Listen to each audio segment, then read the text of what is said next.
Salam, apa kabar sahabat-sahabatku? Tentunya kabar luar biasa. Ya, sahabat-sahabatku, hari ini kita akan bahas salah satu topik yang sangat-sangat menarik. Saya akan memberikan tema atau judul adalah hukuman atas bangsa-bangsa yang melawan Israel. Ya, jadi kita akan baca dulu di dalam Amos pasal 1 ayat 6, 7, dan 8. Namun sebelumnya nubuatan kitab Amos ini ditulis pada zaman tahun 750-an sampai 788 di zaman Yerobeam, ya. Kemudian sampai tahun 747 sebelum Masehi, ya. Dan Amos ini hidup lebih tua dari Hosea dan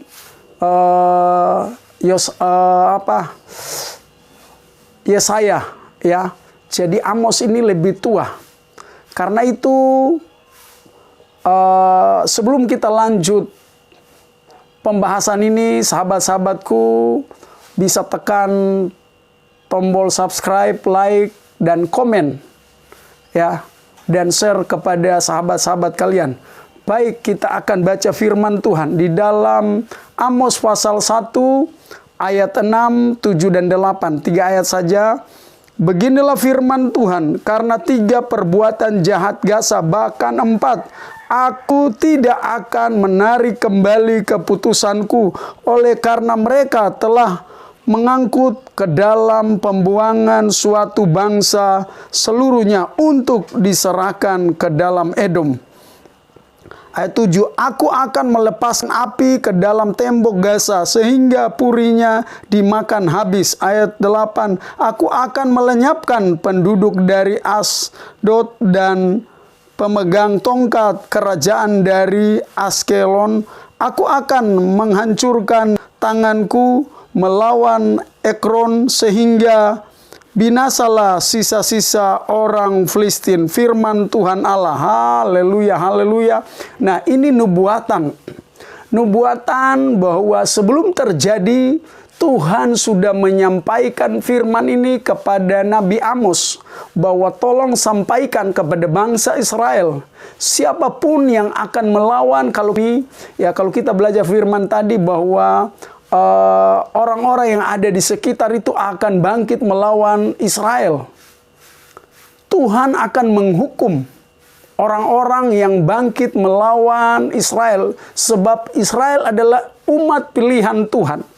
Firman Tuhan kata di dalam Yesaya 66 ayat 1 berkata bahwa langit adalah takhta Tuhan dan bumi adalah tumpuan kaki. Bayangin aja Bapak Ibu, bayangin aja saudara-saudara, kalau langit adalah takhta Tuhan dan bumi adalah tumpuan kaki.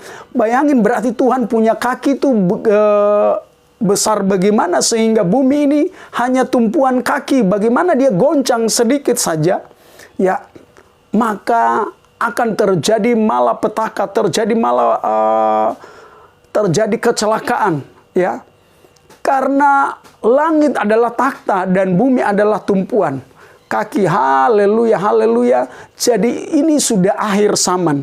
Firman Tuhan sangat jelas bahwa atas perbuatan Gaza 3-4 Tuhan akan menghancurkan, Tuhan akan mengirim api sehingga dimakan, dan tembok-tembok Tuhan akan hancurkan, dan orang-orang yang bangkit melawan Israel mereka akan dibuang. Ini sudah akhir zaman. Firman ini sudah dimuatkan. Jadi ini berbicara bukan hanya kepada Palestina, ya, kepada Gaza atau kepada Hamas, tetapi orang-orang yang ada di sekitarnya itu bangkit melawan Israel, mereka tidak akan mampu. Kenapa? Firman Tuhan ini sangat jelas, nubuatan ini mereka akan bangkit melawan, bukan melawan Israel, tapi mereka melawan Tuhan. Kalau melawan Tuhan, bayangin aja Tuhan yang menciptakan bumi ini. Lalu kita lawan Tuhan, tidak akan mampu sebab